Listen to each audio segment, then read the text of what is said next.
of things happening all around the world, you would realize that there's nothing peculiar to any country. There's the Ukraine-Russia war, there's inflation in the US. Last year, I think around November, it was said that in the history of the US economy, last year was the highest in 40 years in terms of the inflation rate. So things are happening. So I know social media, it's so easy for us to start to blame our government, curse them and all of that. There are things happening around the world, but more often than not, we are aware of things happening within our own immediate community, right? So how do we make the right financial choices in a season and in a time like this? 3 subheads, and I'll be out of your faces. The first thing is to understand the types of economies that are available for us, or the types of economies that we exist and live in. 3 types of economies. I call them, the first one, your personal economy. The second one, the national economy. And the third one, the global economy. Your personal economy are things that you do, things that are within your control. For example, how much you earn and how much you spend, right? Decisions that have to do with your own personal finances, decisions that you take and how they relate to your ability to make or spend money. So you might decide, oh, I don't want to do this job again. I want to do that job. I want to take an additional job. I want to cut down on some expenses. That's your personal economy. You have control over almost everything because you can decide to, cut down on an expense, like I already said, or take on another income source. But again, not everything is within your control, because sometimes last month you bought something for, say, 1,000 naira. This month, it is 1,500. You can decide not to buy it, but you don't have control over the price. So it's either you buy it or you look for an alternative. The second economy is the national economy. Things that happen or policies that are made by the leaders of the country that you reside in. For example, in our own country, our president is Buhari. You have Emefiele, who is the CBN governor, and all of those things. What they do, the policies that they make, monetary and physical policies, are things that we do not have control over. We just wake up and we see that dollar is 600. We just wake up and then they will say that the border has been shut or open or whatever, right? They literally just pass policies down our throats. We do not have control over them, right? That is the national economy. You will agree with me that you do not have control over what happens at the national economy. The third economy is the global economy, what happens around the world. People would say, but what is happening in other parts of the world does not concern me. How? Look at the Ukraine-Russia war and how it has so much impacted the prices of goods and services around the world. For example, diesel. Earlier this year, the price of diesel was at an all-time high. Why? Because of the Ukraine-Russia war. Inflation in the US is affecting cost of products here in Nigeria. Coronavirus happened and started in China, right? Those are things outside of our control. So the global economy, I tell people that when the president of the US sneezes, your personal finance, your wallet or your pocket feels it. And it's the truth. So out of these 3 economies, you do not have control over at least 2 or 2.5, because even in your own personal economy, there are things you don't have control over. So talking about making the right financial choices, you need to understand the odds that are against your personal finance. You need to understand, like I said, the economies that you operate in. This will help you take appropriate decisions. This will help you, see things from a better perspective. This will make you realize that your finances, the impact of things around the world on your finances cannot be overemphasized, right? You realize that there are a lot of things happening that you do not have control over. That's why you've got to take your finances more seriously, right? You've got to take responsibility. Understanding, number 1, the economies that you operate within, those 3 economies. Number 2, taking personal financial responsibility. If you want to take the right choices, then you've got to realize that, this is about my finances. This is about my life. Your money is your life, literally. Like the amount of money you make, how you spend it, what you have as savings and investments, go a long way in helping you live the kind of life that you want to live, right? So take responsibility. I see a lot of people who blame everybody for their financial woes.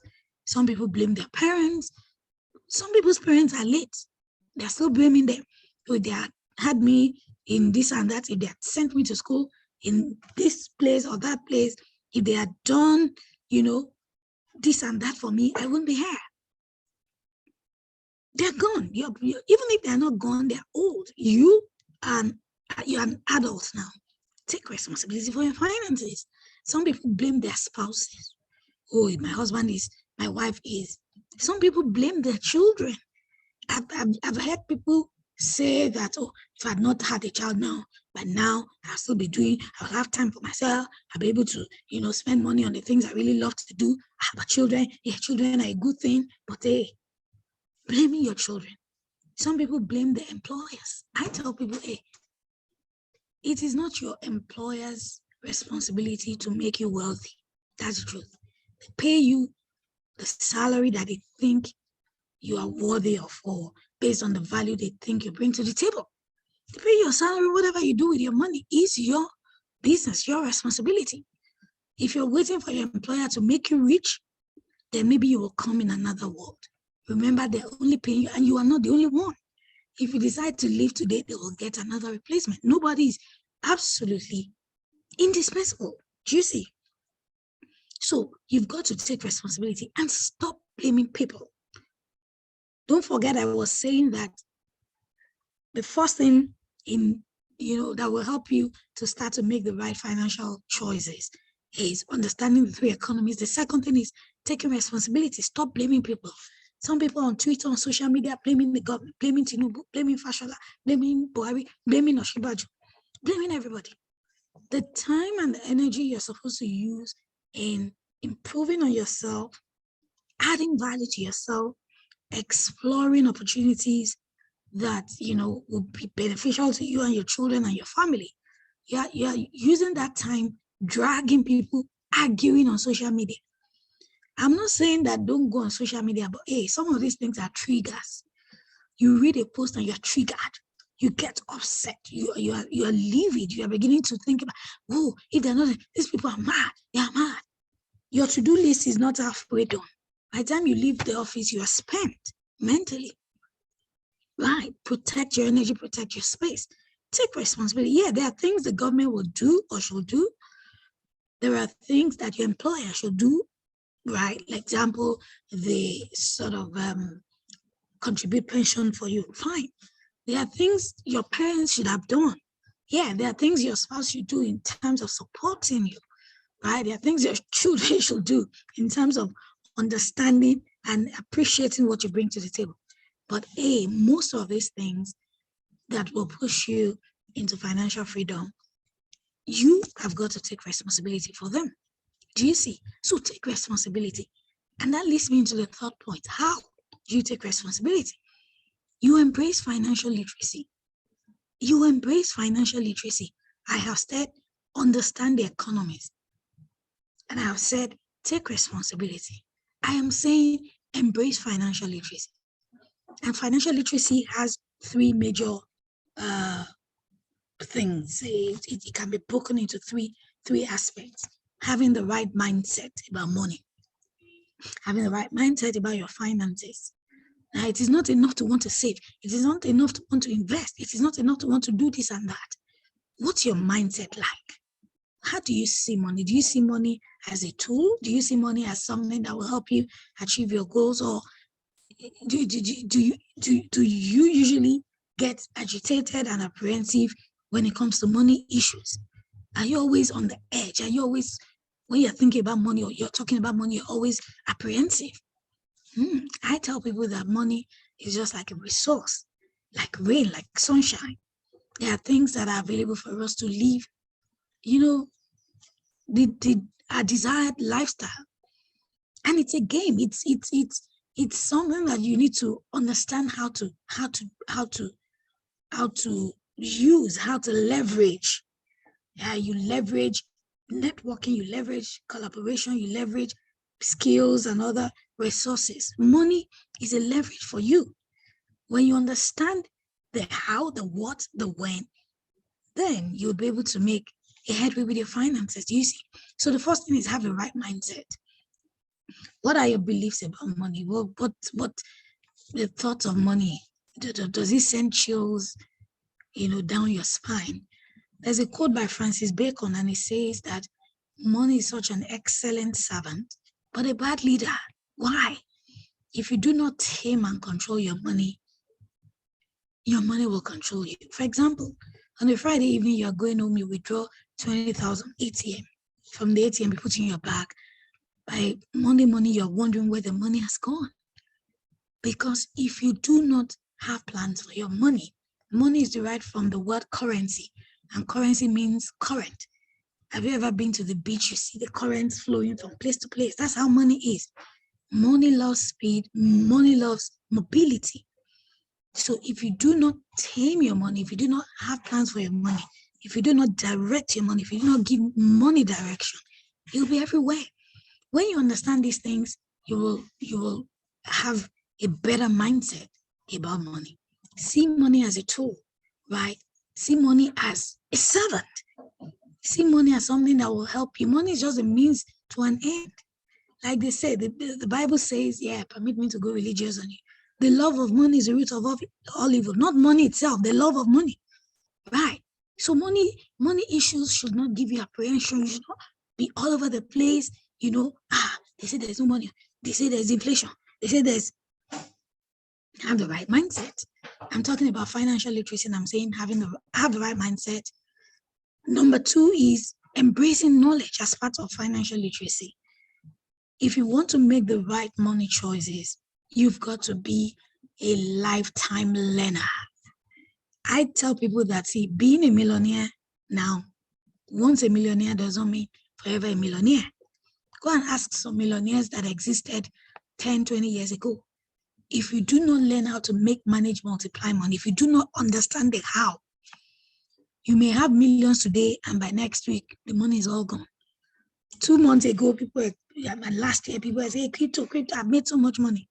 Today, everybody say, hey, it's not crypto, it's not good, it's not this, it's not that. Oh, stock market, no. Hey. Do you see? You've got to understand and embrace knowledge of financial literacy. How? Part of it is what we're doing here. Going on YouTube and just say, what? How do I save? How do I invest? What books should I read? Who do I follow on social media? How can I, make more money? That's knowledge. Top of my head, what books can you read? Rich Dad, Poor Dad, The Cash Flow Quadrant, Money Game by Tony Robbins, Robert Kiyosaki, Cash Flow Quadrants, right? Dave Ramsey, The Money Makeover, Money Game. Tony Robbins already mentioned that. My own book, 40 Frugal Rules for a Journey to Financial Freedom. Read. Some of us don't read any. If I ask you this year, or if I ask you in the last 1 or 2 years, how many books on money, on finances have you read? Nothing. You're literally just relying on what people are saying, what people are doing. It won't work. You've got to understand it. I qualified as a chartered accountant about 20 years ago. For a better part of my career, I kept, just going around in cycles. I didn't understand how money works. So going to school did not even help me. Studying accounting did not help me. Because financial literacy is different. You need to learn how money works. You need to understand the dynamics of managing. How do I budget? How do I save? Now, if you do not have the right knowledge, you will make mistakes, right? People will say, no, there's an investment, I'll give you 300% in 1 month. You will do it, without realizing that attaining financial success is a marathon and not a sprint. Everybody wants to get rich quick. Microwave mentality. Knowledge will help you realize that, hey, you've got to build the muscles, rinse and repeat, start all over again, try again, learn. Sometimes you miss it, you lose money, you try again. You build your consistency and tenacity muscles. Knowledge. I am encouraging everybody on this call, you must embrace knowledge, right? And then as part of financial literacy, the third aspect of financial literacy is what I call the skill set. The skill set. So again, it's not enough to read. It's not enough to have the right mindset. You must then know the how. How do I save? How do I budget? Budgeting. 50% of your income should go into your necessities, 30% into your savings, 20% into your needs. That's how to budget. What types of budgets exist? How do I budget? How do I keep at it? How do I save? Save at least 20 to 30% monthly. Where do I save? So you need to, sort of embrace those skills, budgeting skills, saving skills, investing skills, collaboration skills, risk management skills, technology skills. These days, there are so many things that have changed in the world of personal finance. Before, they would say, no, this is how to do it. This is how to invest. If you do not go to the bank, you can't. How many times have you gone to the bank this year? Maybe twice. For me, I went to pick my card and then I went to pick a statement. These days, we do everything on our phones. We leverage technology. So you can't say, no, I'm not technologically savvy. You've got to embrace technology. You've got to embrace the different tools and resources available for us in tech. What apps can you use to budget? Monify, Pocket Expense, and just so many other types of tools and resources. So let me leave you with this acronym for the right types of skills in financial literacy. C, I call it collaborative skills. Work with people, work with others, collaborate on making more money. What businesses can we do? What things can we put resources together to do? Collaborative skills. R, risk management skills. In the world of investing, you need to understand that there are risks. Nobody wants to lose their money. I don't want to lose my money. But there's no investment such as no risk investment. What you have is low risk investment. So even when you do cash and cash equivalent, treasury bills, they are low risk because the government is the one issuing them, but things happen. In Venezuela, at some point, everything was in chaos. Look at Ukraine. People had money in bank accounts. They couldn't even withdraw. Everything was in a mess. So even the government can fail. You need to embrace risk as part of this financial journey, wealth building journey. Do you see? E, expense and earning management skills, right? How do I make more money? How do I apportion my money well? Then S, saving and investment skills. I already mentioned it. How do you save? What platforms can you save on, right? And then technology skills. So when you combine these three things together, you will see yourself making the right financial choices. So it's not that once you learn it, sometimes you will still make mistakes. You do it well this time, next time you flop. You don't abandon things and say, I'm not doing it again. You go over it again, you do it again, you try again, right? So making financial choices, bear in mind the three economies, take responsibility, embrace financial literacy. Those three things I can tell you will help you, build wealth, attain financial freedom, jumpstart your journey. Remember that building wealth is a marathon, not a sprint. So don't say, I want to do it. Once I do it, you must keep rinsing and repeating, keep learning, because the times are changing. Technology has changed a whole lot of things. You need to bear this in mind. I will have to crave your indulgence. I need to rush out so I can meet my next appointment before 1 o'clock. I still have to. It's a bit of a distance. I hope you have been able to learn one or two things. If you have questions, you can send them by email and I'll respond to them. But I really need to go now. I hope that you have learned a thing or two. In the chat room, can you just quickly show Sola some love? Hey, coach of coaches. That is what we call her. The coach. 2 hands, Mark. Thank you so much. We know you have to go. Okay, so this is deep. Yeah, in a short time. That's why I was just waiting for her to come in. Wow. Yeah, that's my coach. And yes, I'm going to give her the updates. Our schedule is really very tight. All our speakers, see, you guys, you cannot sleep on a bicycle for this summit. And it's beautiful. So immediately she was like, to me, the time has changed. I said, fine, would work with your time, then would unpack. And I'm so happy that we are doing it that way. So let's unpack in the chat room. What is the one thing that you've taken away in the chat room? Because inspiration is not going to get you there. Oh. You have heard, and you see her talk like that, her like the speaker's poll. So let's move beyond the speaker's poll. What is the one thing you are going to move away to do from what you've learned? Let's unpack. We have 15 minutes. You'll be asking us for like 2 things minimum. Okay, 2 things. 2 things. Because just in this short, how many minutes, she has unpacked so much, as in so much. Like my book don't full. No. Can we? It is not. We know the hand clap. Now we're unpacking. We're unpacking. What did you hear? What's your take home? Before we start talking, because it's always easy to talk. Financial literacy learning continue. Very on point. Myself will be speaking about that. It's a marathon. It's not a sprint. No, that was loud. Building finance. Yes, Bumi has repeated that. Yes. I'm going to put some flesh into that. I hear a lot of people say, as we said, last year was quite interesting. This year is equally interesting. And I've heard people say like, oh, because I've lost money, because my father has lost money, because my mother has lost money, because my auntie has lost money, I will not invest. It does not help you.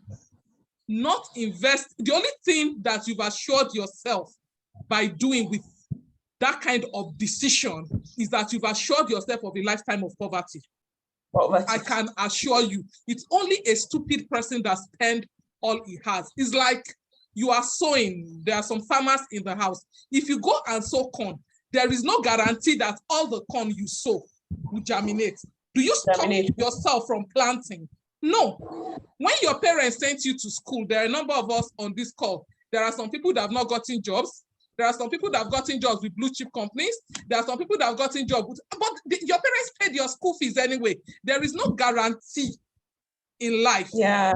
But the fact that there is no guarantee in life doesn't mean that you would not make these decisions. It's pure stupidity. Not the only thing you would do is to increase your chances. And that is why the learning part is very, very important. That is what we are all about in Read. We've upgraded from having a page to having a community. Okay, you didn't grab the percentage breakdown she gave. Okay, that's from Opayemi. Now, there are different ways to this. We are going to be having a session on a more in-depth session by the time we start our Read Cohort 2. Kika, please drop the link for Read Community. Join our community so that we'll be bringing this knowledge your way. But to answer you, Ope, and it's not cast in stone. Different people have different ways of budgeting depending on their lifestyle. But for a standard, you spend 50% on your needs, 30% on your wants, 20% now goes to your savings and your investments. That's just like, a general rule. Kemi, very true. Having the right mindset about money. I still have like 11 minutes. When you hear money, what's the first thing that comes to your mind? Can I have 5 responses? I really like this, Kemi. Because if you don't have the right mindset, whatever it is that you believe in your mind is what you attract. The law of attraction, as she said. And for me, this is a major takeaway as we are rounding up. I understand that this is lunchtime, and we really appreciate the people that could log in. So can I have, when you hear money, Emmanuel, when you hear money, what's the first thing that comes into your mind? Folarin, when you hear money, Franca, when you hear money, what's the first thing that comes into your mind? It's very important. Okay. Let's gist about this. When you hear money, what's the first thing that comes into your mind? Talk about value. What do you mean by value? That's a bit ambiguous. Okay, Bumi says money means pain. Okay, can we have other things?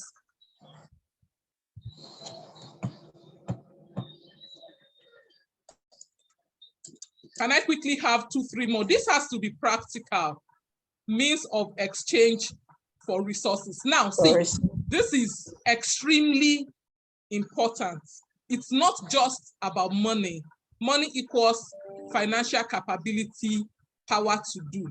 The way you think about something determines the way your response to that thing. It determines, and it equally determines how that thing will react to you. So yes, for me, because of my upbringing, I grew up not having enough, we had to literally budget and plan everything, what is priority, what's not priority. So when I see money, when I interface with money, the first thing that comes to my mind is scarcity.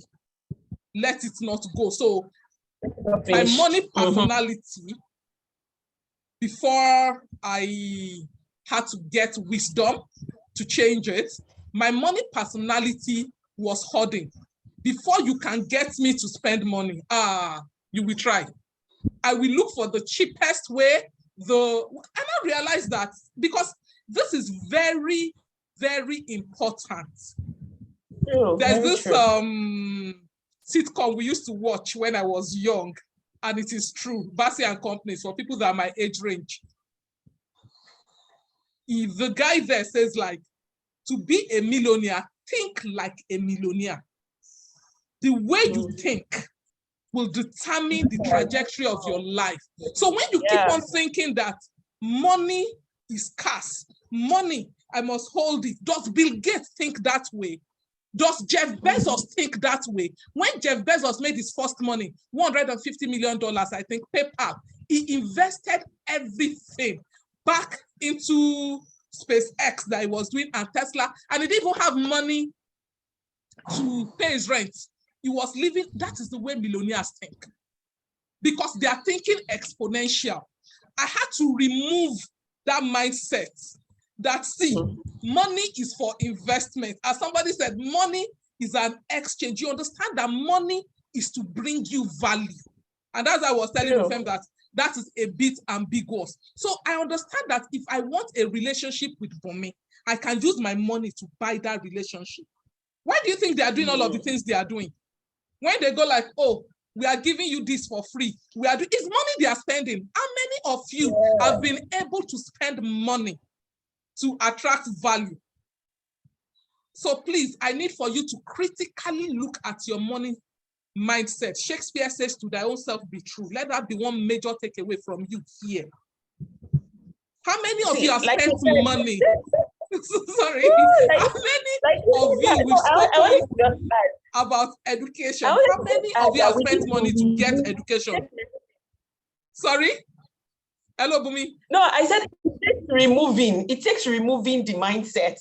Seriously, because sometimes you don't even know that you have those, you don't even know that you have those mindsets based on maybe your upbringing or the things you have been exposed to, experiences you have been exposed to. Like, it takes digging deep, going back to some of the things that it took me, let me just even personalize, it took me going back to some of the things I heard growing up. There's no money, you ask for something, we don't have enough. And some of those things are things we begin to practice in our own life. Like, you always feel like, oh, there's not going to be enough money. So this one I have, I better hold on to it so that it doesn't finish. And, you know, we translate it even to our own children, and we're telling them there's not enough money. I think it even starts from the kind of language we use. Let's even analyze some of the things some of the languages we use when we want to talk about money. What do we say when it comes to money? You know, Dale, I don't have scarcity mentality is a major mindset that we must deal with. We must have abundance mindset, and it takes learning. Seriously, it takes learning. Very true. Very true. Another thing I'd like to unpack, you know, she spoke about three things, three economies you must understand. She said, you must understand your personal economy. Yes, so it's a very strong point. Exactly. It is not, I can't afford it. It's how can I afford it? Oh, so good. Very good. Thank you for that contribution. It's, you know, you must understand your personal economy. And that is very, very important, especially for those of us that are in Nigeria. I know we have people from over 20 countries that have registered for this webinar, but let me speak to my local environment. There are lots of decisions that we make that you are actually making that decision based on other people's economy. Oh, they say that we are doing Ashwebi, so we have to do Ashwebi. The question is Ashwebi within your budget? Can you afford it? She spoke about your national economy, and this is the generation of social media. I don't read news. I'm not really a news person. I'm not saying do that, but I guard my heart. I guard what I listen to. I guard what I read, because I know where I'm going to. So I'm consciously shaping my thoughts, but I'm not saying do that. That is what I do. But I don't have to read the news. All I have to do is go to WhatsApp status. I know what the news is, the national economy. Then the other thing is the global economy. So I will take it bottom up. Remember, we're unpacking and we just have barely 5 to 10 minutes left because we are respecting your time. Now, global economy. Before now, I used to, I'm living locally and all of that. What rearranged my mind that truly I'm a global citizen was COVID. And I'm sure every one of us can relate to it. I was looking at that COVID news on CNN, and I'm like, what is happening in China? It never occurred to me that it is going to impact the way I live my life. It's going to impact my expenses. It's going to impact even the way I worship. It's going to impact everything about me. So right now, I take global news very seriously. When I start hearing that Ukraine war, I did not say, is it not Ukraine again? I start asking people, please, what is this thing about? This Putin man, what is this say? What is NATO? You know, the global economy is extremely important to you. Your national economy, whatever country you're living in, what is the policy?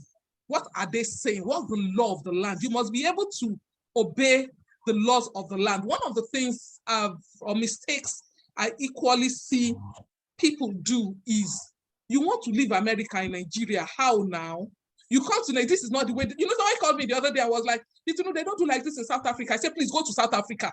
This is not South Africa. This is Nigeria. So you need to be aware of the national economy and how it impacts you.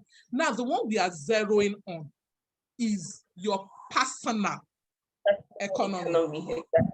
Exactly. Steve Covey talks about your circle of concern and your circle of influence. These other two, and that's why I didn't spend time on it that much.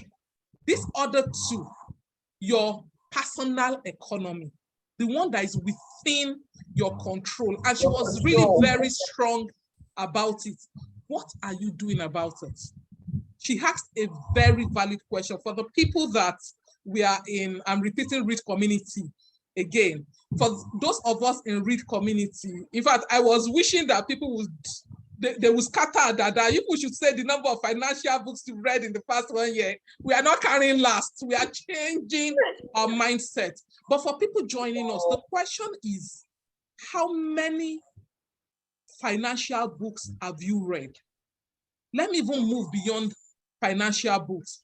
What deficits do you have in your life? And what are you doing about that deficit? Ofem said that when he thinks about money, he thinks about value. And I said, it's a bit ambiguous. As Sola said, money is currency. And it comes from the word current. That means it moves. So money moves towards the direction of value. Money will always move from stupidity to wisdom. You see a stupid man, he and his money will soon be parted because he will always be making stupid choices. And when it comes to one of the things and I saw somebody drop it, for me it's very key. We want to blame everybody. I know people that they are over 60 and they are still saying that the reason why I did not go to school is because my father did not send me to school. And I'm like, are you normal? A 60-year-old man. The reason why I don't have a house is because my parents did not leave me a house. You know, that nonsense victim mentality. What is within your control? Today is not the day of talk. As we said, please join the community. We'll be unpacking lots of things. You'll be looking at things to ginger your swagger. You'll be looking at billionaires under 20 that are not stealing money, just ideas. One popular cliche, permit us aspire to perspire people. He says, if you are not informed, you will be deformed. That's reality. Whatever you do not know, you are a victim for it and you will pay for it. A good friend of mine, and we are closing up now, a good friend of mine, she was doing a transaction, and based on what she knew, in fact, she had to call me that, I just saved $100. That she just called, made some calls, and then I said, okay, you can do it this way. And less than 5 minutes call, she realized that she could save $100. So be asking yourself, what is your stupidity costing you? If you didn't take anything home today, take that home. Your stupidity, what is it costing you? So I don't know, can we have questions in the chat room? Tomorrow, it's another day. It's going to be phenomenal with Liberty and Chinaza against all odds. Any questions in the chat room? If the one is like this, people, tomorrow is a day you should not miss. Really, day one is already on fire. Just 1 hour we'll spend together and so much table. See, this table, it don't break already. Abi Samuel, Samuel said this table, broken tables everywhere. So let's get your questions. Thank you so much. Yes, so the table is broken already. You're laughing.